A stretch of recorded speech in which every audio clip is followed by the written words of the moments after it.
नमस्ते हमारे एसएससी की तैयारी करने वाले प्यारे भाई, कैसे हैं आप। बहुत जल्द आपके एसएससी सीएचएसएल 2025 के पेपर शुरू होने वाले हैं और जिन भी भाइयों का सीएचएसएल का एग्जाम है उनको हमारी तरफ से बेस्ट ऑफ लक। भगवान करे अगर आपने मेहनत करी है इस पेपर के लिए वाकई में सच में, तो आप उसका फल मिले। हालांकि मैं देख पा रहा हूं कि सीएचएसएल वाले बच्चे उतने एनर्जेटिक और पेपर को लेके इतने उत्साह में नहीं है जितना होना चाहिए था। ठीक है, मैंने आपसे बोला था कि मैं सीएचएसएल के पेपर के लिए 10 मॉक टेस्ट कराऊंगा, लेकिन जब बच्चे ही जिंदा नहीं है और इतने दिन भी नहीं थे तो मैंने आपको 5 एग्जाम पेपर ये करवा दिए हैं और आज मैं आपका सीएचएसएल 2025 के लिए डेडिकेटेड एग्जाम पेपर 5 सॉल्व कराऊंगा। और मेरी हर बच्चे से रिक्वेस्ट है कि अगर आपका सीएचएसएल का पेपर है तो पेपर देने जाने से पहले ये 25 सवाल जरूर बना के जाइए। और केवल यही नहीं, इससे पहले हमने अपने चैनल पर जितने भी सीएचएसएल के लिए जो है एग्जाम पेपर करवाए हैं, ठीक है, अब इसकी कोई प्लेलिस्ट तो नहीं बनाएंगे हम, लेकिन यहां पर ये चैनल पे लगातार डले हुए हैं, एक एक जो है प्रैक्टिस सेटअप सॉल्व कर लो। बहुत प्रीमियम, यूनिक और वो ताजे सवाल यहां पर हैं जो उपलब्ध नहीं है कहीं भी और जो पेपर में अभी आएंगे आपके में दोबारा से हर शिफ्ट में। ठीक है बच्चों, तो मेरे साथ एक एक सवाल आप बना के देखिएगा। आज का जो पेपर है उसका लेवल मॉडरेट से डिफिकल्ट है। अगर आप 25 में से 21 सवाल तक बना पा रहे हो तो ही आपकी तैयारी बढ़िया, वरना बेकार है। ठीक है भाई, सही बात यही है। चलो तो शुरू करते हैं हम जी सवाल नंबर 1 से। पहला सवाल आपके सामने खुलता है, बताओ बच्चों इस सवाल का क्या आंसर है। Two trains running in opposite direction cross a man standing on the platform in 37 second and 10 second respectively and they cross each other in 25 second. दोनों ट्रेन एक दूसरे को 25 सेकेंड में पार करती हैं, तो पूछा है उनकी स्पीड का रेशियो क्या है। देखो बहुत बढ़िया सवाल है। दो ट्रेन एक दूसरे को अपोजिट डायरेक्शन में क्रॉस कर रही हैं। पहली जो ट्रेन है प्लेटफॉर्म पे खड़े एक आदमी को पार करती कितने सेकंड में, 37 सेकंड में। दूसरी ट्रेन उसी आदमी को पार कितनी देर में करती है, 10 सेकंड में। जब दोनों ट्रेन एक दूसरे की ओर चल रही है मेरे भाई अपोजिट डायरेक्शन में, तो एक दूसरे को पार करने में उन्हें कितना समय लगता है, 25 सेकंड। डायरेक्शन अपोजिट ही होनी चाहिए मेरे भाई। ये सवाल है एलिगेशन का, बेस्ट तरीका बता रहा हूं। टाइम पे एलिगेशन लगाएंगे, सीधा स्पीड का रेशियो आ जाएगा। ठीक है ना, 25 में से 10 घटाइएगा 15 और 37 में से 25 घटाइए 12। ठीक बच्चों, और ये किससे चला गया, 3 से। 3 पंजे 15, 3 चौक 12। दोनों ट्रेन की स्पीड का रेशियो कितना आ गया भाई मेरे, 5:4। ठीक दिख रहा है ना, देखो है कुछ कम दिख रहा है इसमें ना, अब ठीक है। चलो समझ में आया मेरे भाई। देखो अगर आपको अपनी तैयारी पे कॉन्फिडेंस नहीं है तो पेपर देने का कोई फायदा नहीं है। मेहनत से पढ़ के दोगे मेरे भाई तो ही कुछ पाओगे।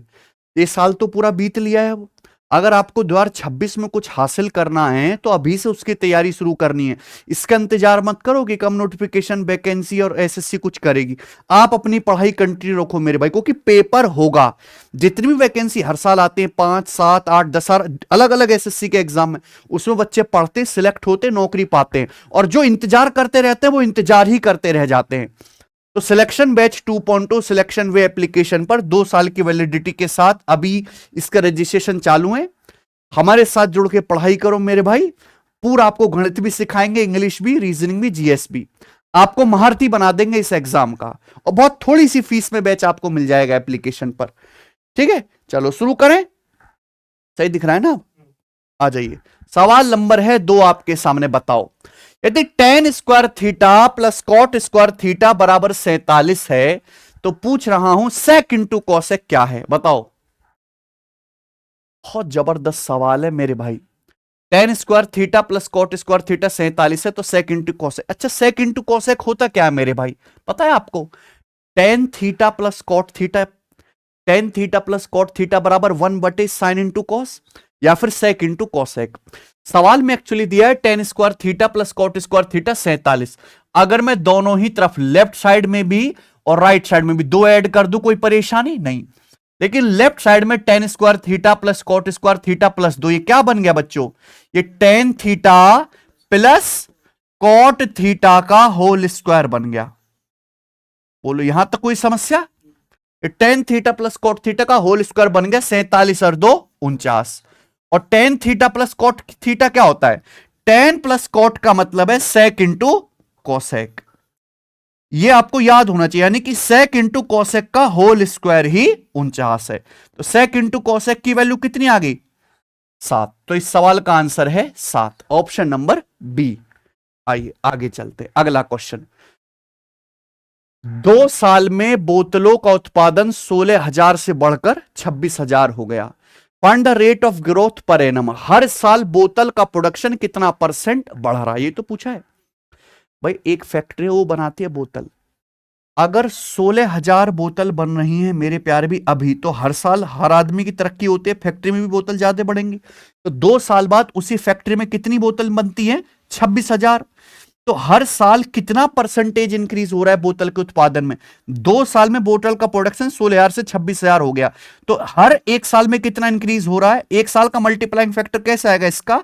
अंडर रूट ले लीजिए। ठीक है भाई, देखो यहां अंडर रूट तो पूरा निकलेगा नहीं, है ना।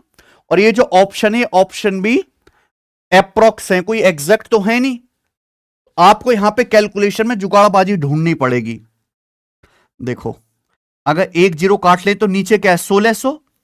1600 का अंडर रूट, ऊपर क्या है? 2600। 2600 का अंडर रूट क्या होगा? 2600 भाई। 50 का वर्ग 2500, 50 का वर्ग 2500, आपको पता होना चाहिए 51 का वर्ग कितना है? 2601 याद होना चाहिए।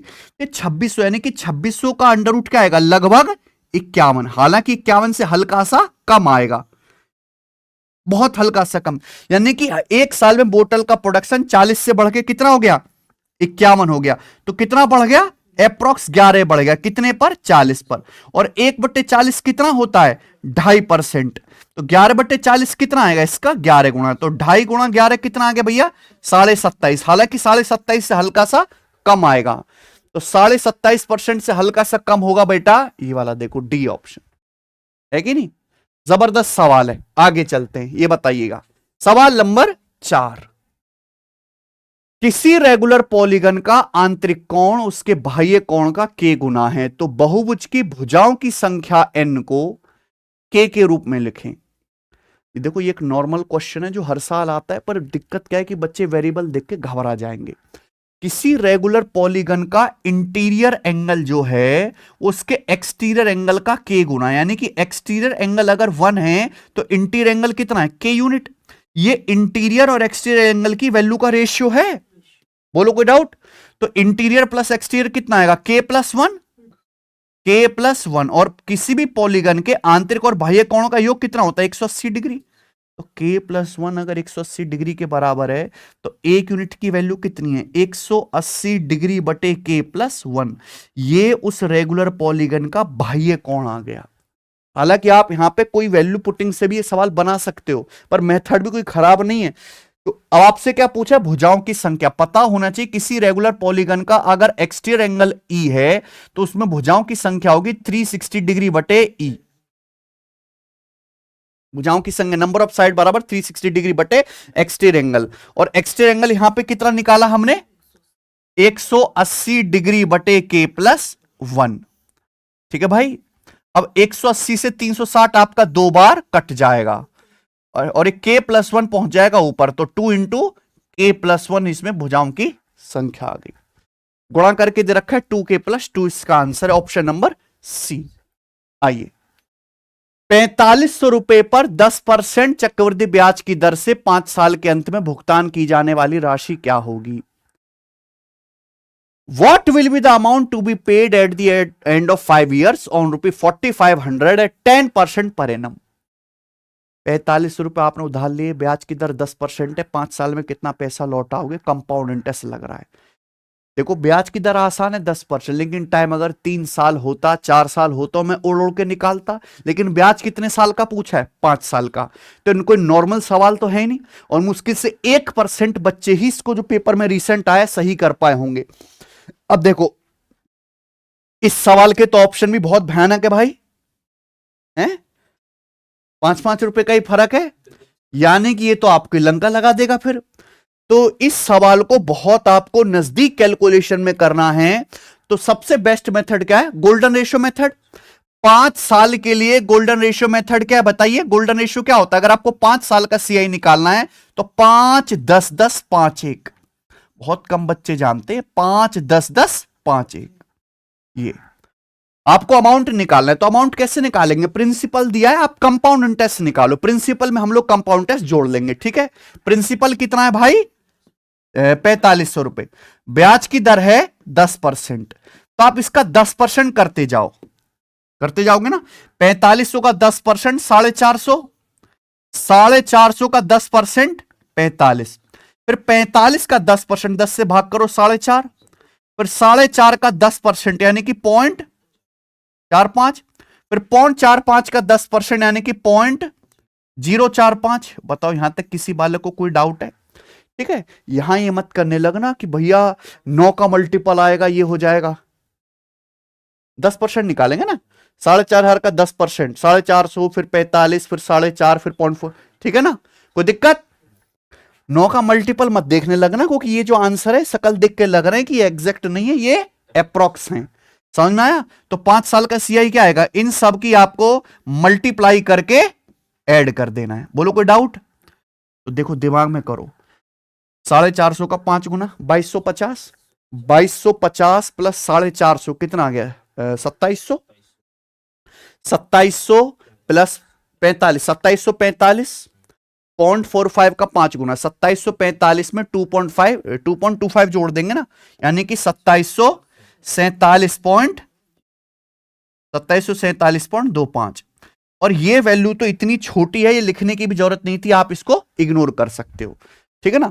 अब घांचू कर लोगे ना, 2250 प्लस 450, 2700 प्लस 45, 2745 प्लस 2.25, 2747.25। ये क्या है आपका? Compound interest. इतना सीआई आपको मिलेगा। पूछा क्या सवाल में? अमाउंट। 45 रुपए पर आपको इतना ब्याज मिलेगा, तो अमाउंट कितना आ जाएगा? जोड़ देंगे तो 4500 और ये 27 कितना आएगा? 7247.25, 7247 के करीब आएगा। तो कौन सा ऑप्शन हुआ? सी। एक एक रुपया जो है आपको उधारी का लौटाना पड़ेगा, वरना नोच लिया जाएगा आपको। मूल बिंदु 0 से बिंदु ए और बी को जोड़ने वाली रेखाखंड पर स्थित बिंदु की न्यूनतम दूरी क्या है? देखो इस सवाल के लिए कोई इक्वेशन वगैरह निकालने की जरूरत नहीं है, ध्यान से सुनना, ये ज्योमेट्री से बहुत इजीली हो जाएगा। और जो बच्चे ठीक ठाक पढ़ाई करते हैं उन्होंने माइंड में ही कर लिया होगा। जैसे ये एक्स एक्सिस वाई एक्सिस है, ये क्या हो गया भैया? आपका ओरिजिन, यानी कि 0,0। अब 0 से 2 पॉइंट है, एक तो हो गया आपका ए जिसके कोऑर्डिनेट है 3,0 और दूसरा पॉइंट है बी जो वाई एक्सिस पे होगा, ठीक है। इसके कोऑर्डिनेट है 0,4। अब हमने इसको मिला दिया ए बी को, तो आप दिमाग में देख सकते हैं बच्चों क्या बन गया? Right angle triangle. ये एक समकोण त्रिभुज बन गया, ये आपका ओरिजिन है ओ। अब ये डिस्टेंस कितनी आ गई? 3। ये 0 से 4 तक की 4, तो ये कितना आ गया? 5। तो सवाल में बेसिकली पूछा क्या है? ओरिजिन से पॉइंट ए बी को जोड़ने वाली लाइन पर स्थित किसी बिंदु की न्यूनतम दूरी। तो इस ओरिजिन से ए बी की मिनिमम डिस्टेंस ही तो पूछा है, ये वाली। तो बेसिकली ये क्या है? ये इस राइट एंगल ट्राइंगल की हाइट होगी हाइपोटेनस पर। हाइपोटेनस ए बी पर सामने वाले वर्टेक्स से हाइट ही तो होगी, मिनिमम डिस्टेंस ही तो होता है बेटा हाइट। इसका डायरेक्ट कॉन्सेप्ट होता है राइट एंगल ट्राइंगल की कर्ण के ऊपर हाइट निकालनी है तो 90 डिग्री बनाने वाली साइड की गुणा बटे तीसरी साइड, यानी कि 12/5। क्या आ जाएगा इस सवाल का आंसर? 2.4। ऑप्शन नंबर यहां से ए वाला सही है, ठीक है भाई। आगे चलते हैं। देखो रेलवे का सवाल डाला मैंने, 9 आदमी किसी काम को 16 दिन में कर सकते हैं, 5 औरतें इसी काम को 18 दिन में करती हैं।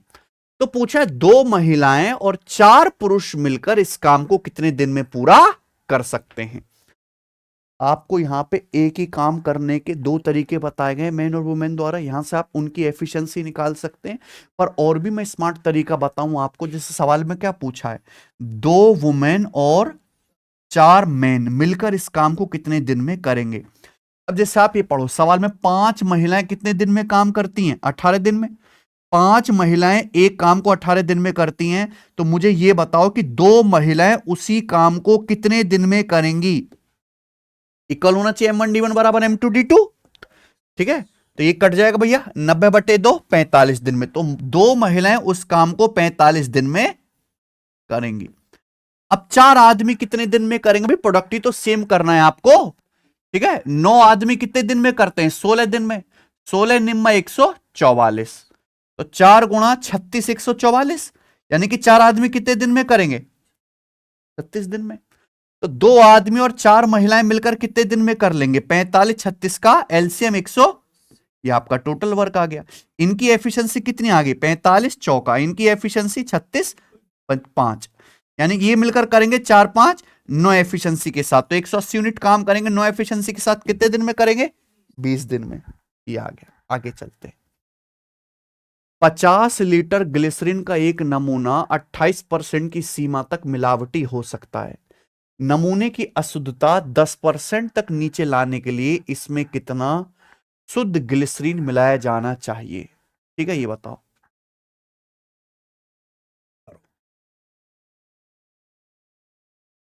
बहुत बेसिक सा सवाल है, कुछ भी नहीं करना। एक 50 लीटर का मेरे प्यारे दोस्तों एक सैंपल है ग्लिसरीन का, जिसमें मेरे भाई कितना है? 28% तक उसमें मिलावट है। कितना? 28%। सवाल यह है कि इसमें कितना ग्लिसरीन और ऐड करना चाहिए जिससे कि इंप्योरिटी कितनी हो जाए? उसमें 10% हो जाए। कितना? 10% हो जाए। अब ध्यान से सुनिएगा मेरे प्यारे भाई,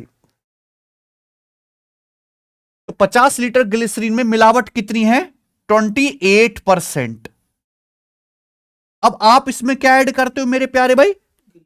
ग्लिसरीन ऐड करते हो, यानी कि आप इसमें इंप्योरिटी कितनी ऐड कर रहे हो? 0%। आपके पास एक सैंपल है 50 लीटर का, है ना, उसमें ग्लिसरीन और वाटर होगा मान लीजिए, तो उसमें ग्लिसरीन के अलावा जो है इंप्योरिटी कितनी? 28%। आपने इसमें ग्लिसरीन ऐड किया, यानी कि इंप्योरिटी कितनी ऐड करी है? 0%। तो फाइनली जो सैंपल बन गया उसमें कितनी इंप्योरिटी हो गई? 10%। तो आप यहां पे इंप्योरिटी पे एलिगेशन लगा लो, और एलिगेशन का सवाल है। 10 में से 0 घटाएंगे 10, 28 में से 10 घटाएंगे 18, और ये किससे कट गया बच्चों?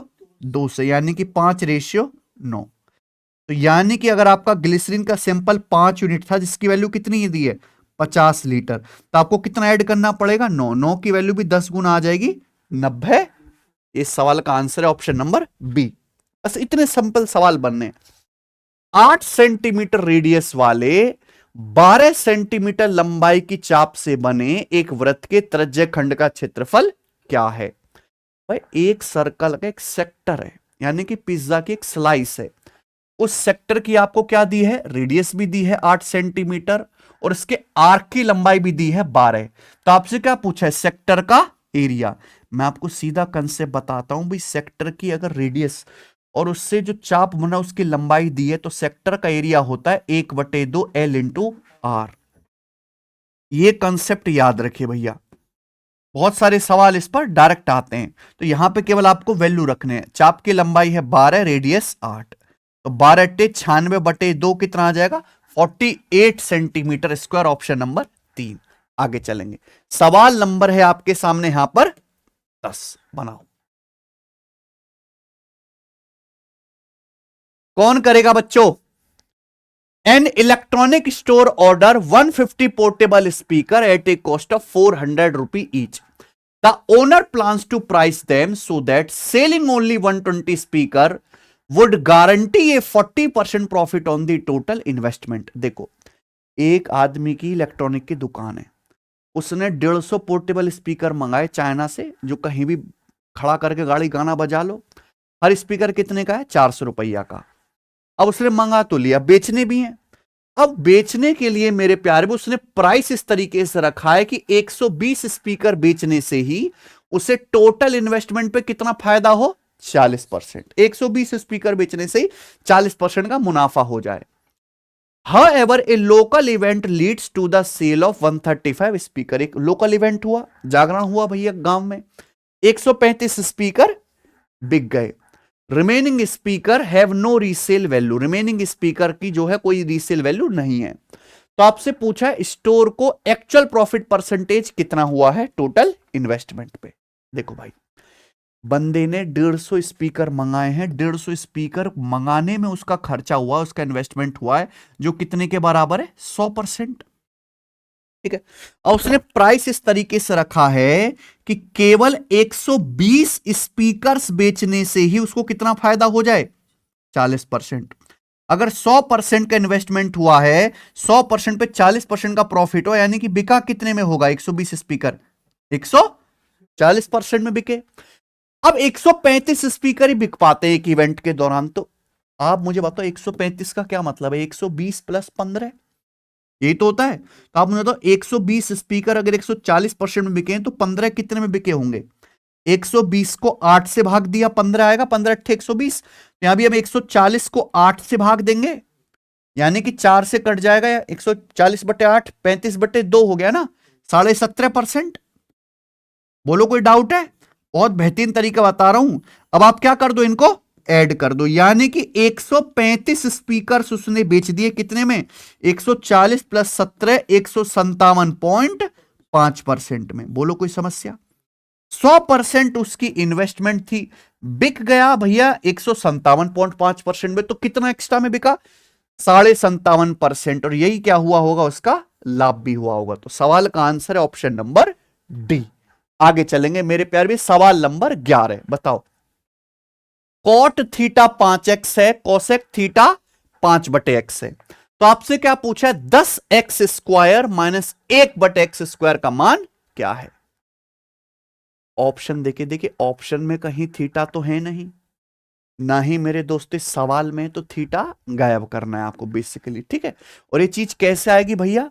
जब आप इनका स्क्वायर करके घटाओगे तभी तो आएगा। तो अगर आप स्क्वायर करके घटाओ तो 5x का स्क्वायर क्या है? 25x²। और ये है 5/x, 5/x का स्क्वायर क्या आएगा? 25/x²। तो आपने स्क्वायर के स्क्वायर करके घटाओगे तो क्या आएगा मेरे भाई? 5x कॉट थीटा की वैल्यू है ना, तो cot square theta minus cosec square, यही आ जाएगा। बोलो। और भाई फॉर्मूला होता है cosec square theta minus cot square theta 1, ये है उल्टा। तो cot square theta minus cosec square theta की वैल्यू -1। तो यहां से क्या कॉमन आ जाएगा बेटे? 25 कॉमन आ जाएगा। ब्रैकेट में क्या बचा? x² माइनस 1/x² बराबर -1। तो x² माइनस ये 25 क्या इधर आ जाएगा बटे में। आपसे क्या पूछा है? 10x² माइनस 1/x², यानी कि 10 से गुणा, तो -10/25 आ गया, यानी कि 25 चौका माइनस का 0.4। ऑप्शन नंबर यहां से डी करेक्ट। आगे चलेंगे, सवाल नंबर है आपके सामने 12। अब इस सवाल को देखा जाए तो ये अलजेब्रा का एक फॉर्मूला लगता है ना, a³ plus b³ plus c³ minus 3abc। पर ये वाकई में कोई फॉर्मूला है क्या? ये तो कोई नहीं है, यानी कि ये क्या है? नॉर्मल कैलकुलेशन है जो आपको करनी है। ठीक है ना। अब यहां पे यूनिट डिजिट तो हर ऑप्शन का सेम है 0, तो फिर क्या लगाएंगे? फिर हम क्या कोशिश करेंगे यहां पे? डिजिटल सम लगाने की, क्योंकि इसका क्यूब करके तो कैलकुलेशन करेंगे नहीं, तो हम लोग क्या लगाते हैं? डिजिटल सम। 3 + 1 4, 4 का क्यूब 64, 64 मतलब 6 4 10, 10 यानी कि 1 आ गया, 1 8 9 0 हो गया, 3 7 10 का क्यूब मेरे दोस्तों क्या आ गया भैया? 10 मतलब 1 का क्यूब 1 आ गया, प्लस 2 1 3, यानी कि ये आ गया डिजिटल सम 3। बोलो। लेकिन ऑप्शन है नेगेटिव में, डिजिटल सम क्या होता है? इस संख्या को 9 से भाग करने पर रिमाइंडर 3 आएगा, पॉजिटिव रिमाइंडर 3 आएगा, नेगेटिव क्या होगा फिर? -6। 9 से भाग करने पर पॉजिटिव रिमाइंडर 3 है, नेगेटिव क्या होगा? -6। इस सवाल के आंसर खुद माइनस में है, यानी कि आंसर वो ऑप्शन ठीक होगा जिस संख्या का, जो संख्याएं है, जो नंबर्स हैं, जिसका डिजिटल सम 6 बन रहा होगा, है कि नहीं? तो यहां देखो 6 बनना है, 6 3 9 8 1 9, ये तो 0 हो गया, खत्म। 8 1 9 4 2 6, ये 6 है। 4 5 9 6 7 13, 4 हो गया। 4 5 9 2 और 3 5 हो गया, तो भैया क्या आंसर आया? बी। ठीक है। तो इस तरह के सवालों के लिए पेपर में तैयार रहे, जानबूझ के एग्जामिनर ने ऐसे ऑप्शन बनाए, वो चाहता ही है कि आप इस सवाल को डिजिटल सम से बनाओ, कैलकुलेशन नहीं करनी है आपको भाई। आइए सवाल नंबर 13। एक ट्राइंगल का इन सेंटर 3,4 पर स्थित है। The length of altitude from the incentre to the side A B is 2 unit. What is the radius of triangles incircle, triangle के इन सर्कल की रेडियस क्या है ना, अंतःवृत्त की त्रिज्या। ट्राइंगल के इन सेंटर से साइड ए बी तक की जो हाइट है वो कितनी है, 2। तो ट्राइंगल की इन रेडियस भी 2 यूनिटी होगी। नहीं समझे, बहुत बेसिक कंसेप्ट है, केवल आपको फॉर्मूला याद, फॉर्मूला क्या, आपको कॉन्सेप्ट पता होना चाहिए। मान लो जैसे ट्राइंगल है बच्चे, ठीक है, ये हो गया इस ट्राइंगल का इन सर्कल, ठीक है भाई, इन सर्कल एक ऐसा सर्कल जो ट्राइंगल की तीनों साइड को अंदर से टच करता है। इस इन सर्कल का सेंटर क्या होगा, ट्राइंगल का इन सेंटर, और ये ट्राइंगल एबीसी है मेरे भाई। अब आप मुझे बताओ, इन सेंटर से, ये इन सेंटर है, इन सेंटर से साइड ए बी तक की डिस्टेंस से क्या हो जाएगी, ये सर्कल की रेडियस ही तो हो गई, स्मॉल आर, यही तो दिया है। अंत केंद्र से भुजा ए बी तक की ऊंचाई की लंबाई 2 यूनिट है, तो इस सर्कल की, इन सर्कल की रेडियस ही तो होगी। इन सेंटर एक ऐसा पॉइंट होता है जो ट्राइंगल की तीनों साइड से बराबर डिस्टेंस पर है ना। आपसे पूछ लिया जाए कि भाई वो कौन सा पॉइंट है जो त्रिभुज की तीनों भुजाओं से बराबर दूरी पर है, वो ट्राइंगल का इन सेंटर होता है। वो दूरी क्या होती है, त्रिभुज की इन रेडियस के बराबर, ठीक है ना, खत्म। तो 2 यूनिट इस सवाल का आंसर था, कुछ भी नहीं करना था। 14, एक ट्राइंगल के वर्टेक्स दिए हैं आपको एबीसी, तीनों वर्टेक्स से कोऑर्डिनेट्स दिए, इसका एरिया क्या है। अचानक से कोऑर्डिनेट ज्योमेट्री के सवाल काफी आने लगे हैं, ठीक है ना बच्चों। तो इसके ना चैप्टर को अच्छे से पढ़ के जाओ। अगर आपको नहीं आता है बिल्कुल भी चैप्टर, तो अगर आप हमारे यूट्यूब चैनल पे जाओगे गणप्रताप मैथ्स पे, तो मैंने पूरा कोऑर्डिनेट ज्योमेट्री पढ़ाया है, पूरा एक प्लेलिस्ट है मेरे भाई यहां पे, ये न्यू कॉन्सेप्ट के लिए जी। ये देखो पूरा कोऑर्डिनेट ज्योमेट्री मैंने पढ़ा दिया, 11 घंटे की क्लास है, पढ़ लोगे, एक भी सवाल गलत नहीं होगा, छूटेगा नहीं, ठीक है बच्चों। सब कुछ इसी में, बैच की पूरी वीडियो मैंने डाल दी यहाँ पे। अब जैसे एक ट्राइंगल के तीनों वर्टेक्स से कोऑर्डिनेट दिए, एरिया क्या, कई सारे तरीके, कम से कम 7-8 तरीके हैं एरिया निकालने के, पर मैं आपको बेस्ट तरीका बताऊं, कभी भी त्रिभुज के शीर्षों से एरिया निकालने के लिए आए, एक वर्टेक्स के कोऑर्डिनेट किसी भी एक के 0 0 बना लो। जैसे यहां पे 2 3 है, तो 0 0 बनाने के लिए क्या करना पड़ेगा, -2 -3, तो हर वर्टेक्स में से 2 और 3 घटा लो, 2 - 2 0, 3 - 3 0, 7 - 2 5, 1 - 3 -2, ठीक है भाई। यहां इसमें से 2 3 घटाओ, 4 - 2 6 - 3, ये आ गया। मैं आपको बताना चाहूंगा कि आपसे इस ट्राइंगल का एरिया पूछा, जो इस ट्राइंगल का एरिया होगा सेम वही एरिया इस ट्राइंगल का भी होगा। मैंने एरिया डिलीट नहीं किया, बस ट्राइंगल को शिफ्ट कर दिया है, समझ में आया। अब इसका एरिया निकालना बहुत आसान है मेरे प्यारे भाई, सिंपल सा, बाहर वालों की गुणा करो 5 तिया 15, अंदर वालों की गुणा करो -4, इनका क्या ले लो आप, डिफरेंस, और इसको क्या कर देना है आपको, आधा। ये मोड, यानी कि आपको केवल पॉजिटिव वैल्यू लेनी है। ये आ गया बच्चों ट्राइंगल का, यानी कि 19/2, कितना आ गया answer, 9.5 square unit, option number B. बताओ कितना सिंपल तरीका है। सवाल नंबर 15, x पॉजिटिव है, x की पावर 4 प्लस 1/x की पावर 4 कितना है बच्चों, 142। आपसे क्या पूछा, x की पावर 7 प्लस 1/x की पावर 7, आता है पावर 5 पावर 7 निकालने के लिए पेपर में। तो जब तक आपको पावर 7 का कॉन्सेप्ट नहीं पता होगा, ये सवाल हो ही नहीं पाएगा। पावर 7 कैसा आएगा, जब आप पावर 4 की पावर 3 में गुणा करेंगे, क्योंकि 4 3 7 होता है। x की पावर 7 प्लस 1/x की पावर 7 क्या आएगा, x की पावर 4 प्लस 1/x की power 4 into x³ plus 1/x³ x³ plus 1/x³, और इसमें से आपको माइनस करना पड़ेगा बच्चों, घटाना पड़ेगा x प्लस 1/x। बोलो क्या आपको मेरी बात समझ में आ गई प्यारे दोस्त, ठीक है ना। आपको केवल इस फॉर्मूले में वैल्यू रखनी, आंसर आपका आ जाएगा। x की पावर 4 प्लस 1/x की पावर 4, जैसे आपको दिया हुआ है ऑलरेडी 142, आपको x³ प्लस 1/x³ निकालना है, और x प्लस 1/x भी चाहिए ना। आपको दिया क्या, x की पावर 4 प्लस 1/x की पावर 4 142, पावर 4 दिया है, तो पावर 4 से आपको पावर 1 में आना है, तो पहले तो पावर 2 निकालोगे ना, x² प्लस 1/x² का आएगा, पावर 4 से पावर 2 में आना है, तो आप 2 जोड़ के अंडर रूट ले लो, 142 प्लस 2 144 का अंडर रूट 12 आ गया। ठीक है, अब पावर 2 से आपको कहां आना है, पावर 1 में, तो x प्लस 1/x क्या आएगा, है ना, फिर से 2 जोड़ का अंडर रूट ले लो, 12 में 2 जोड़ेंगे 14 का अंडर रूट 14, ये आ गया, ये x प्लस 1/x आ गया। हमें क्या चाहिए student, x cube plus 1/x cube. तो आप जानते हैं मेरे भाई कि x cube plus 1/x cube क्या आएगा, है के क्यूब माइनस 3k।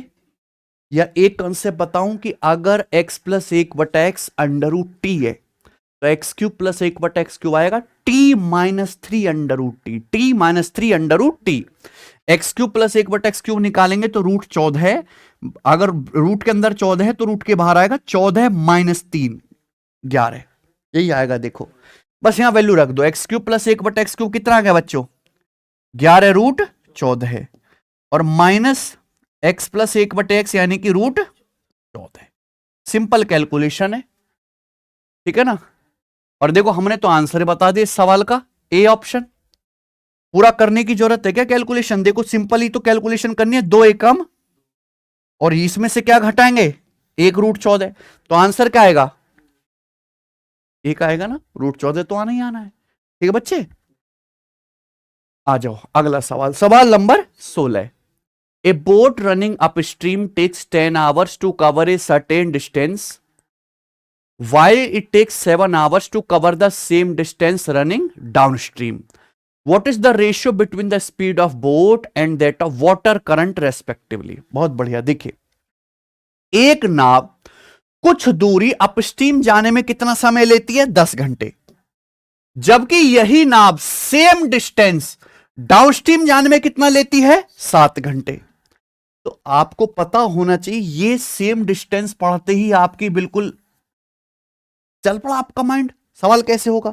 अगर डिस्टेंस सेम है तो सबको पता है स्पीड टाइम का रेशियो एक दूसरे का उल्टा होता है। अगर डिस्टेंस सेम है भाई, एक नाव सेम डिस्टेंस जब जाती है तो डाउनस्ट्रीम जाने में कितना समय लगता है, 7 घंटे, और अपस्ट्रीम में कितना समय लगता है। तो यानी कि सेम डिस्टेंस जाने में डाउनस्ट्रीम और अपस्ट्रीम में जो टाइम लगता है उस टाइम का रेशियो कितना है, 7:10, 7:10 है। अगर टाइम का रेशियो 7:10 है तो डाउनस्ट्रीम अपस्ट्रीम की स्पीड का रेशियो क्या होगा, उल्टा, 7:10 का उल्टा स्पीड का रेशियो कितना आ गया, 10 बोलो कोई डाउट है, ये डाउनस्ट्रीम अपस्ट्रीम की स्पीड का रेशियो है। तो यहां से क्या, नाव की चाल x और धारा पानी की चाल x/y तो पूछा है, x से y क्या आएगा, d प्लस यू बटे d माइनस यू, यानी कि 10 प्लस 7 बटे 10 माइनस 7, यानी कि 17/3। ये सवाल का आंसर है, ऑप्शन नंबर यहां से, ठीक है। वैसे भी x की वैल्यू बड़ी होती है y की छोटी, तो x से y का रेशियो ये तो आ ही नहीं सकता, ठीक है ना बच्चे, इतना तो आपको दिमाग पहले लगा लेना है। आ जाओ सवाल नंबर 17।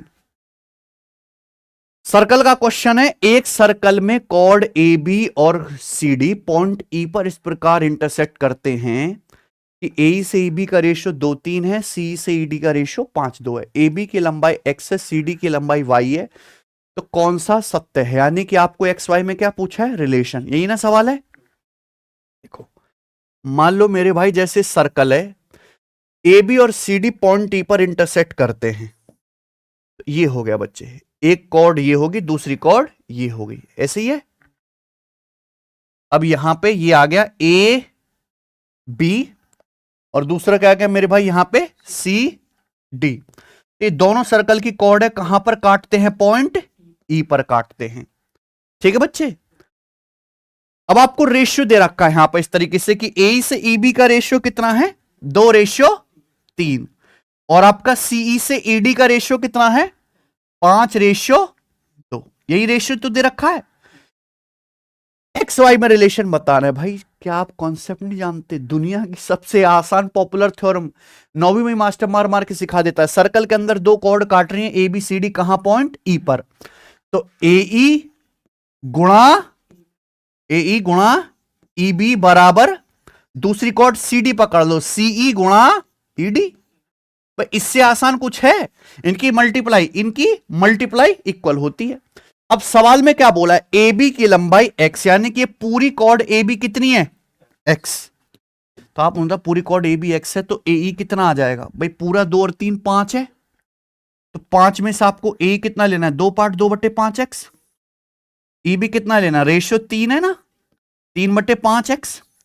सीई क्या है मेरे भाई, अब आप ये बताओ, ये कॉर्ड सीडी की लंबाई कितनी है, वाई, सीडी की लंबाई वाई है, तो सीई कितना लेना है आपको, 5 यूनिट, टोटल 7 में से 5/7y। और ईडी कितना लेना है आपको, 2 यूनिट, 2/7y। पता, इससे आसान कुछ है, ये तो एक स्टेप में हो रहा है, मैं तो पूरा ही बता रहा हूं आपको। आपको क्या बताना, रेशियो x गुणा x, एक्स स्क्वायर, y को नीचे ले आते हैं, बटे वाई स्क्वायर। कुछ कट रहा है तो पहले ही काट लो, 1 2 से 1 2 कट गया, ठीक है ना। तो यहां देखो 5 बचे, ये 25 पंजे 125 हो गया, और ये 3 यहां आ जाएगा, 49 से 147, ठीक है। 125 एक्स स्क्वायर बटे वाई स्क्वायर बराबर 125 बटा 147। ऑप्शन नंबर डी सही है ना। ठीक सवाल, सवाल नंबर 18। एक बेलन का आयतन 2425.5 क्यूबिक सेंटीमीटर है, इसके बेस का एरिया कितना है, 346.5 वर्ग सेंटीमीटर। तो आपसे क्या पूछा है, सिलेंडर का कर्व सरफेस एरिया। सवाल में बेलन का वॉल्यूम दिया है, बेस का एरिया दिया है, पूछा है कर्व सरफेस एरिया। बहुत से बच्चों की सबसे बड़ी गलती क्या होगी, को यहां पे बेलन की हाइट वगैरह निकालने लगेंगे। हाइट की जरूरत ही नहीं है, सबको पता है बेलन का volume πr²h, curve surface area 2πrh। लेकिन इसके अलावा एक और कंसेप्ट होता है सिलेंडर के लिए, केवल सिलेंडर के लिए। सिलेंडर का वॉल्यूम बराबर 1/2 curve surface area into radius. Cylinder का वॉल्यूम बराबर 1/2 curve surface area into radius, है ना। कर्व सरफेस एरिया 2πrh, 2 से 2 कट जाएगा, πrh गुणा r, πr²h बन गया वॉल्यूम। बोलो, अब आपको यहां पे वॉल्यूम दिया है 2425.5, ठीक है ना। दशमलव हटाना है तो ऊपर नीचे 2 से गुणा करके लिख दूं, 4851/2, है ना। 48 से 51/2 क्या आ गया, वॉल्यूम, ठीक है बच्चे, बराबर 1/2 कर्व सरफेस एरिया आपको निकालना है, यही तो निकालना है। तो आपको क्या पता होनी चाहिए, इसकी रेडियस। लेकिन रेडियस नहीं दिया, क्या दिया है, बेस का एरिया।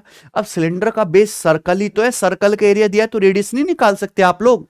बताओ, अगर किसी सर्कल की रेडियस 7 है, यहां भी फॉर्मूला नहीं लगाना, मैं भी रेशियो लगाऊंगा, तो एरिया क्या होता है, अगर किसी सर्कल की रेडियस 7 है तो एरिया 154 होता है। यहां पे सर्कल का एरिया कितना है, ये दशमलव हटाना है, 2 से गुणा, 2 से भाग, कितना आएगा, 693/2, 693/2 सेंटीमीटर स्क्वायर, ये सर्कल का एरिया है। बताइए, अब 154 से तो कटेगा नहीं, इवन है, तो किससे आएगा, 77 से, 77 दूनी 154, 77 निम्मा 630 और 63, 2 की वैल्यू 9/2 है, यानी कि कितना आ गया, 9/4 गुना। अगर एरिया 9/4 गुना हो रही है तो रेडियस कितनी गुना होगी, नहीं, एरिया नापते सेंटीमीटर स्क्वायर में, रेडियस किस में नापते, सेंटीमीटर में। अगर एरिया 9/4 गुना हो रहा है तो रेडियस कितना होगी, 9/4 का अंडर रूट लेंगे 3/2, यानी कि रेडियस कितनी आएगी, 21/2 सेंटीमीटर। क्योंकि आपने एरिया नापा पावर 2 में, सेंटीमीटर स्क्वायर में, रेडियस सेंटीमीटर में। तो अगर एरिया का मल्टीपल 9/4 है तो रेडियस का मल्टीपल क्या लेना पड़ेगा, उसका अंडर रूट। बोलो, बात समझे। तो यहां पे क्या आ गया बेटे, सिलेंडर का एरिया 21 बटा, तो यहां 2 से 2, 21 से काटेंगे, 21 दूनी 42, 6 5 21 या 63, और 21 से कम 21, तो कर्व सरफेस एरिया कितना आएगा, 2 से 31 दूनी 400 और 62, ये ठीक है। 11 का मल्टीपल भी आप चेक कर सकते थे, आंसर ऑप्शन नंबर ए, ठीक है ना। समझ में आया, बड़े सवाल है ना। आइए, सवाल नंबर आपके सामने 19। अब देखिए, बड़ा सवाल लग रहा देखने से ही है, बच्चे ऐसे बड़े सवालों को देख के घबराते हैं बेवजह का, घबराना नहीं चाहिए। लेटेस्ट पेपर में कई सवाल ऐसे डाले हैं डाटा बदल के। सारा ने 3 अलग अलग स्कीम एम एन और ओ में 10, 12 और 15% की दर से सिंपल इंटरेस्ट पर इन्वेस्टमेंट किया है कुछ, ठीक है। एक साल में कुल ब्याज कितना मिला है, 2282 रुपए। अगर स्कीम ओ में निवेश की गई राशि स्कीम ए में निवेश की गई राशि का 180% है, और स्कीम एन में निवेश की गई राशि का 250% है। तो पूछा है स्कीम एन में इन्वेस्ट की गई राशि क्या है, यही तो सवाल है। चलो पहले तो उसको छोटा कर देते हैं। सारा ने 3 स्कीम में पैसा लगाया, कौन कौन सी, एम, एन और ओ में। पूछा ये स्कीम एन में कितना पैसा इन्वेस्ट किया गया है। सवाल में आपको 1 साल का ब्याज दिया हुआ है, ठीक है ना। तो आप पहले इन्वेस्टमेंट निकालो। क्या बोला गया है सवाल में, amount invested in scheme O was 180% of amount invested in scheme M. ठीक है, 180% क्या होता है, 20%, 1/5, 180% यानी कि 9/5। यही बात है कि भाई स्कीम ओ में जो पैसा लगाया गया वो स्कीम एम का कितना है, 9 यानी कि एम में अगर 5 इन्वेस्ट किया गया तो स्कीम ओ में 9 इन्वेस्ट किया गया। ये बात सही है। आगे, and 250% of the amount invested in scheme N. ये दोनों ही बातें स्कीम ओ के लिए बारे में कहेगी कि स्कीम ओ में जो पैसा इन्वेस्ट किया गया वो स्कीम एम का कितना, 180%, और ओ में जो पैसा इन्वेस्ट किया गया है वो स्कीम एन में इन्वेस्टमेंट का कितना है, 250%। 250% कितना आएगा, 50% 1/2, 250% कितना आ गया, 5/2। तो स्कीम ओ में जो पैसा इन्वेस्ट किया गया वो स्कीम एन का कितना है, 5/2, यानी कि स्कीम एन में अगर 2 इन्वेस्ट किया गया तो स्कीम ओ में कितना इन्वेस्ट किया गया है, 5 ही आ गया। क्लियर है ना। तो आप मुझे खुद बता दो कि इन तीनों में इन्वेस्टमेंट का रेशियो कितना आ जाएगा। भाई 9 और 5 को इक्वल कर लेते हैं, यहां पर यहां 9 है, ये 5 है, 45 कर लेते हैं। तो ऊपर वाले रेशियो में किससे गुणा, 5 से, 5 5 25 और ये 45 है ना। यहां 45 बनाने के लिए 9 से गुणा करनी पड़ेगी, 9 पंजे 45, 9 दूनी। तो ये तीनों इन्वेस्टमेंट का रेशियो आ गया 25:18। कोई डाउट इसमें, है ना। तो यहां सबसे पहले हमने क्या निकाला, रेशियो। अब तीनों स्कीम में पैसा इन्वेस्ट किया गया, 1 साल का ब्याज दिया 2282 रुपए। ठीक है बच्चे, देखो ये प्रिंसिपल का अनुपात आ गया एक तरीके से इन्वेस्टमेंट का, ठीक है ना। यहां पे ना आप 2 जीरो बढ़ा लो। आप कहोगे सर 2 जीरो बढ़ाने का फायदा क्या है, इससे क्या है, परसेंटेज निकालना आसान हो जाता है, परसेंटेज कैलकुलेशन इजी हो जाएगी। जैसे आपने पैसा इन्वेस्ट किया, स्कीम एम में कितना ब्याज है, 10%, तो 2500 का 10% कितना आ जाएगा, 250। सिंपल इंटरेस्ट ही तो आ जाएगा 1 साल में। आपने स्कीम एन में पैसा इन्वेस्ट किया, उसमें कितना ब्याज है, 12%, तो 1800 का 12% कितना आएगा, 18 गुणा 12 216। 2 जीरो से परसेंटेज कट जाएगा। स्कीम एन में पैसा इन्वेस्ट किया 15% की दर से, तो 4500 का 15% कितना आएगा, 600, और ये 675 है कि नहीं सचिन। ठीक है, तो 3 स्कीमों से मिलाकर आपको 1 साल में ब्याज कितना मिला, ये कितना आ गया, 6 5 11 1 हासिल 2, 5 2 7 1 8 7 15 5 हासिल 1 2 और 1 3 और 2 5 5 और 6 11 1100।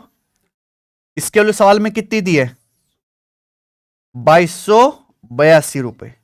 बताओ कितने गुना है, कुछ गड़बड़ कर देगा, 6 5 11 1 हासिल 1 5 1 6 1 7 7 14 आएगा, ये 1141। अभी तो कुछ कट नहीं रहा ना। अब ये पूरा कितना दिख रहा है, साफ साफ डबल।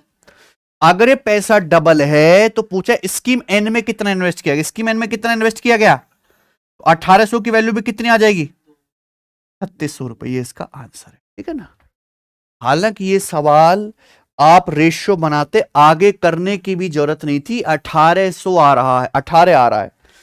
स्कीम एन में जो पैसा इन्वेस्ट किया 18 यानी कि 9 का मल्टीपल आएगा, और 9 का मल्टीपल एक ही ऑप्शन था, ऐसे भी कर सकते हैं, ठीक है ना, ऑप्शन सी। पर मेथड भी आपको आना चाहिए। सवाल नंबर 20, a माइनस बी अगर p के बराबर है, ए बी क्यू के बराबर है, तो पूछा क्या है, a की पावर 4 प्लस b की पावर 4। देखो आप यहां पे अपनी मर्जी से p और q की कोई वैल्यू भी रख सकते हो और ऑप्शन से चेक करके आंसर निकाल सकते हो, ठीक है भाई। पर हर एक ऑप्शन को चेक करना भी एक हेडेक ही है ना। आप क्या करो, यहां पे सीधा भी फॉर्मूला लग जाएगा ना, a की पावर 4 प्लस b की पावर 4 क्या होता है बच्चों, पावर 4 यानी कि a square plus b square का whole square minus twice of a b का, बोलो कोई doubt, a square plus b square का whole square minus twice of a b का होल स्क्वायर। ए बी मुझे ऑलरेडी दिया हुआ है क्यों, तो मुझे निकालना क्या है फिर, केवल ए स्क्वायर प्लस बी स्क्वायर निकालना है, यहां से आ जाएगा भाई। ए स्क्वायर प्लस बी स्क्वायर अगर मुझे निकालना है और मेरे को दिया क्या है ए माइनस बी, तो a square plus b square क्या आएगा, ए माइनस बी का होल स्क्वायर होता है a square plus b square minus two b हटाना है तो प्लस ए माइनस बी यानी कि पी का होल प्लस ए बी आपका क्यों है, तो ये आ गया बच्चों ए स्क्वायर प्लस बी स्क्वायर की value P square plus 2q इसका होल स्क्वायर। ए बी आपका क्यों है यानी कि माइनस का, बस सिंपल कैलकुलेशन है, बताइए ये कोई मुश्किल काम तो नहीं है। तो p की पावर 4 प्लस क्या आएगा 4q स्क्वायर, उसमें से 2 घटाएंगे तो 2q स्क्वायर आना चाहिए यानी कि आंसर नहीं होगा। जब मैं प्लस 2ab करूंगा तो इनकी गुणा करके क्या आएगा 2 दूनी 4p स्क्वायर क्यों, 4p स्क्वायर क्यों आएगा, 4p स्क्वायर क्यों आएगा, तो क्या आंसर हो सकता है, केवल डी। ठीक है बच्चों, आगे ऐसा नहीं कि आपको पूरा लिखना पड़े, आगे आ जाइए। सवाल नंबर है आपके सामने 21, बनाओ।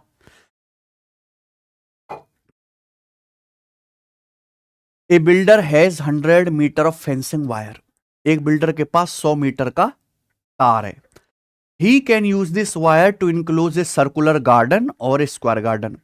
इस तार से वो एक सर्कुलर गार्डन को भी बंद कर सकता है और एक स्क्वायर गार्डन को भी। He wants to maximise the enclosed area, वो जो एरिया इनक्लोज होगा उसको मैक्सिमम रखना चाहता है। What is the approximate ratio of area of largest possible circular garden to the area of largest possible square garden using the entire 100 meter of wire?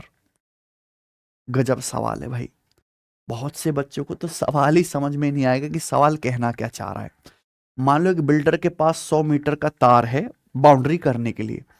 अब इस तार से एक सर्कुलर बगीचे की बाउंड्री कर लो या वर्गाकार बगीचे की। अब बिल्डर जो चाहता है कि भाई जब मैं घेराबंदी करूं तो मैं मैक्सिमम एरिया कवर करूं, मैक्सिमम एरिया। तो इस फेंसिंग वाले तार से जो सबसे बड़ा गोलाकार बगीचा कवर होगा उसका क्षेत्रफल और सबसे बड़ा जो वर्गाकार बगीचा कवर होगा उसके क्षेत्रफल का लगभग अनुपात पूछा है। सबको समझ में आया? जब आपको अनुपात ही पूछा है तो भैया 100 मीटर की कोई जरूरत है, यानी कि आप सेम लंबाई के वायर से एक सर्कुलर गार्डन और स्क्वायर गार्डन कवर कर रहे हो। ठीक बच्चों, अब मान लीजिए आपने एक फेंसिंग वायर से ये सर्कुलर गार्डन बना दिया मेरे भाई, और ये आपने बना दिया क्या, स्क्वायर गार्डन। ठीक बच्चों, तो इनमें बताओ सेम क्या होगा, वायर तो सेम ही है, तो जो इस सर्कल का पेरीमीटर है वही इस जो सर्कल का सरकमफेरेंस है वही स्क्वायर का पेरीमीटर भी होगा। आ गया ना, कोई डाउट? यही होना चाहिए। और स्क्वायर की सबसे खास बात क्या है, इसकी चारों भुजाएं बराबर होती है। ठीक है, क्लियर है?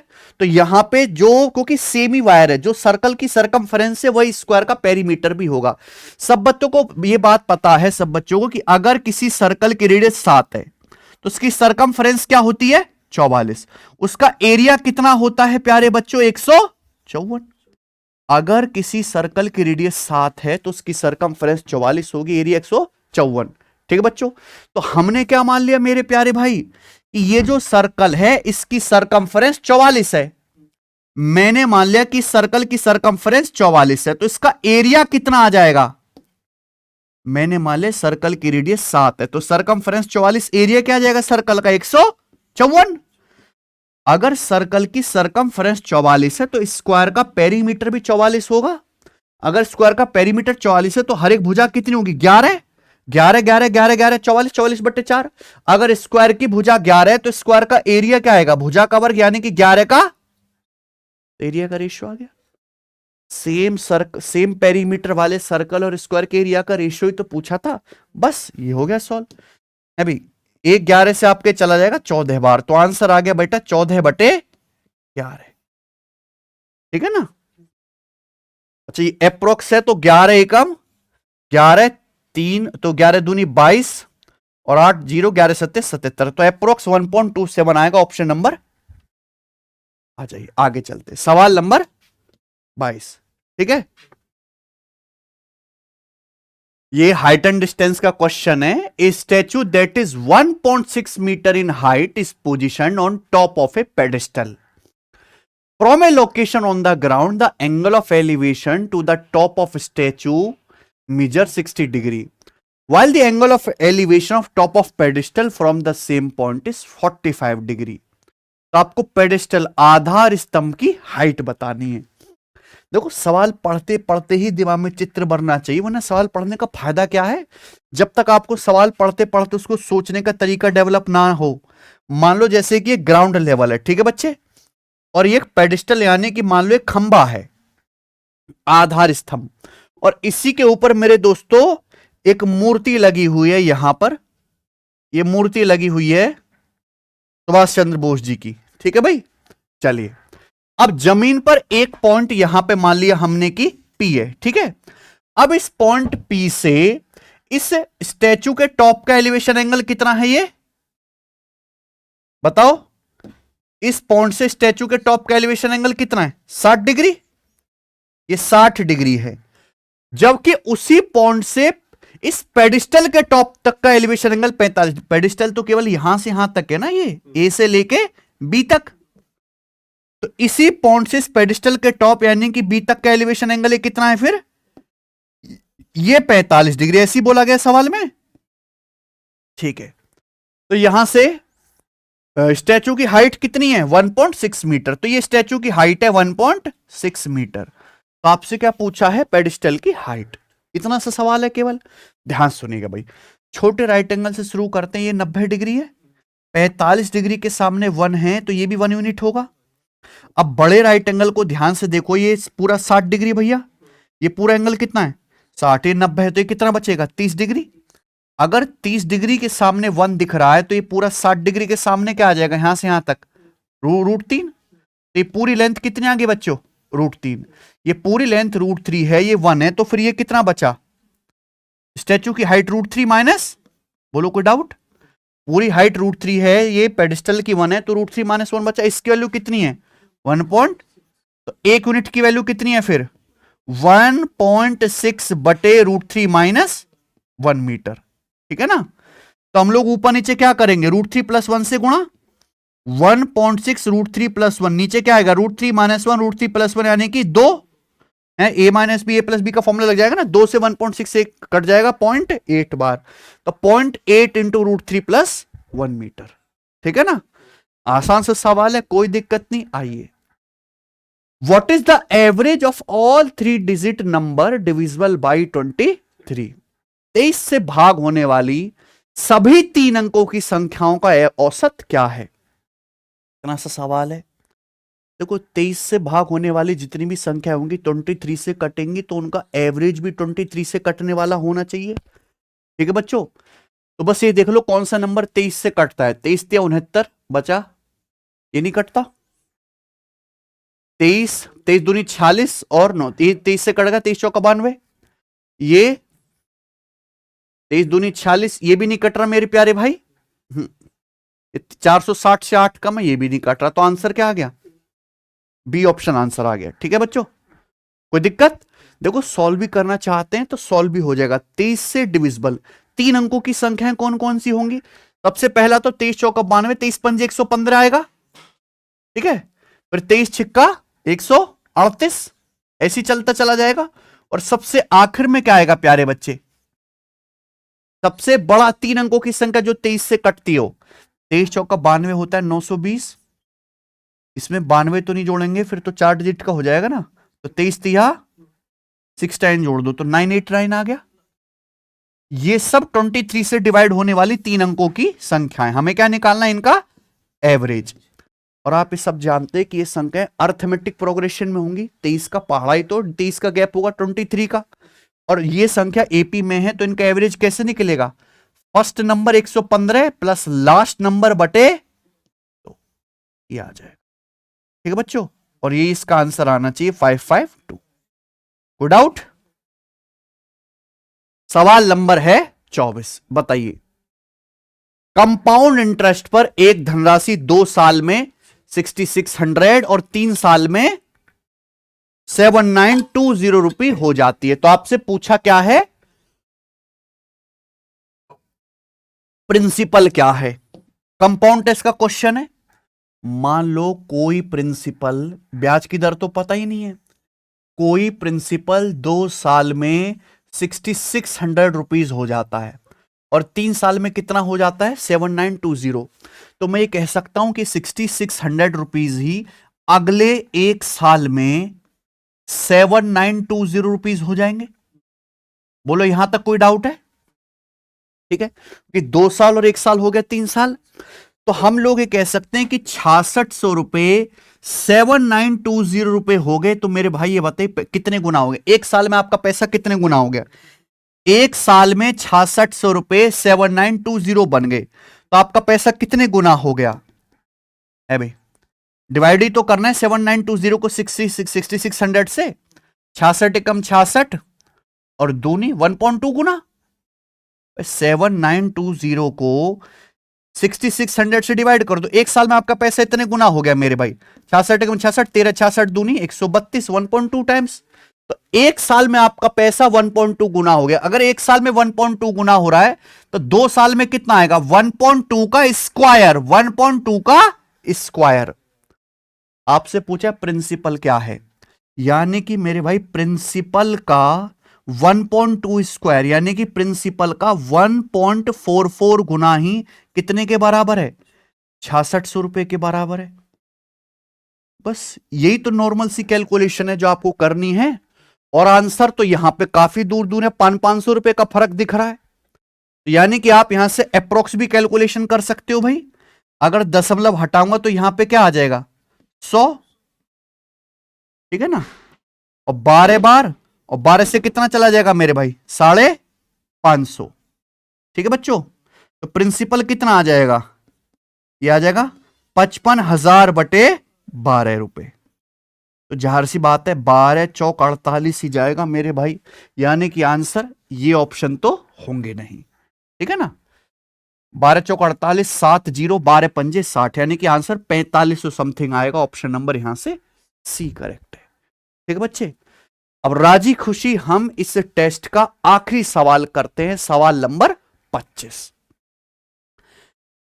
किसी क्लास में स्टूडेंट्स का एवरेज वेट है 58.5 KG, 49 KG, 51 KG, 54 KG, 68 KG वजन वाले 4 स्टूडेंट और क्लास में शामिल होते नए आते हैं। अब क्लास में सभी स्टूडेंट का एवरेज वेट 58.3 केजी है। पहले 58.5 था, अब क्या हो गया? 58.3 केजी। पूछा यह है स्टार्टिंग में क्लास में बच्चों की संख्या ज्ञात करें। ये सवाल है भाई। कभी भी आपको ऐसे सवाल करने हो ना कि एक क्लास में कुछ बच्चे हैं, उनका क्या दे रखा है? Average weight. अगर नए बच्चे आएंगे तो उनके आने की वजह से एवरेज डिस्टर्ब होगा, तो ये पता लगाओ नए बच्चे आने की वजह से टोटल में कितना चेंज आया, उसको डिवाइड कर दो एवरेज में चेंज। टोटल में चेंज बटे एवरेज में चेंज। क्लास में कुछ बच्चे, उनका एवरेज वेट है 58.5 केजी। जब 49 केजी का बच्चा आएगा, एवरेज से कम वजन का है, कितना कम वजन है? 9.5 किलो। इसके आने की वजह से 9.5 किलो का नुकसान हो गया। ठीक है, दूसरा बच्चा आता है 51 किलो का, 58.5 से 51 कितना कम है? 7.5 किलो। तो दूसरे बच्चे के आने की वजह से 7.5 केजी का लॉस होता है। तीसरा बच्चा आया 54 केजी का, 58.5 से 54 कितना कम है? 4.5 केजी, 4.5 केजी का लॉस हुआ। चौथा बच्चा आया 58.5 से 68, कितना ज्यादा है? 9.5 ज्यादा है। तो इसके ये 9.5 किलो ज्यादा वजन का बच्चा आया एवरेज से, तो इसके आने की वजह से 9.5 का फायदा होगा। यानी कि टोटल वजन में कितना चेंज आया? ये कट गया, ये -12, यानी कि टोटल वजन आपका 12 केजी कम हो गया। इसकी वजह से जब चारों बच्चे नए आए तो एवरेज भी घटकर पहले 58.5 केजी था, वही एवरेज कितना हो गया? 58.3 केजी। यानी कि 58.5 से 58.3 कितना कम हो गया? 0.2 केजी। तो एवरेज कितना कम हो गया? 0.2 केजी। तो कितने बच्चे होंगे क्लास में? टोटल में चेंज बटे एवरेज में चेंज, यानी कि 60। बोलो, क्लास में बच्चों की संख्या कितनी आ गई? 60। पर 60 आंसर है ही नहीं, क्योंकि पूछा स्टार्टिंग में क्लास में बच्चों की संख्या। ये 60 बच्चे तो अब हैं प्रेजेंट में। जब 4 बच्चे नए आए तो इनिशियली स्टार्टिंग में कितने बच्चे होंगे क्लास में? 60 - 4, 56 बच्चे होंगे। और इस सवाल का आंसर है बच्चों ऑप्शन नंबर सी। ठीक है ना। चलो, कितना प्यारा सवाल है, जबरदस्त। इसी के साथ ये मॉक टेस्ट समाप्त होता है और मुझे पूरी उम्मीद है कि इसमें से कई सवाल आपको पेपर में अलग अलग शिफ्टों में डायरेक्ट देखने को मिलेंगे, है ना। हमारी तरफ से आपको एग्जाम के लिए बेस्ट ऑफ लक। ठीक है बच्चों, अगर आप पूरे जोश कॉन्फिडेंस में पेपर नहीं दे पा रहे हैं ना, अंदर से एनर्जी नहीं आ रही भाई कि अच्छे से तैयारी करी भी है, तो ऐसे अपने अटेम्प्ट मत खराब करो। हमारा जो बैच है सिलेक्शन बैच 2.0, सिलेक्शन वे एप्लीकेशन पर इसको जाके ज्वाइन करो और एक बार अच्छे से पढ़ के भाई, अगर जीवन में कुछ हासिल करना है, परमानेंट नौकरी चाहिए 30-40 साल के लिए आपको, तो कम से कम 8-9 महीने की तपस्या तो आपको देनी पड़ेगी, उतनी तो मेहनत करनी पड़ेगी और बेस्ट हम आपको कंटेंट देंगे सिलेक्शन बैच 2.0। ठीक है ना, पढ़ना शुरू करिए, बहुत सारे बच्चे ऑलरेडी शुरू कर चुके हैं, आपसे आगे निकल रहे हैं डेली। ठीक है प्यारे दोस्त, तो 5 एग्जाम पेपर हमें आपको कराने थे CHSL के लिए, मैंने आपको करा दिए। ठीक है, एक एक एग्जाम पेपर जरूर देख के जाइएगा जिन भी बच्चों का पेपर है। बहुत बहुत धन्यवाद इस वीडियो को देखने के लिए।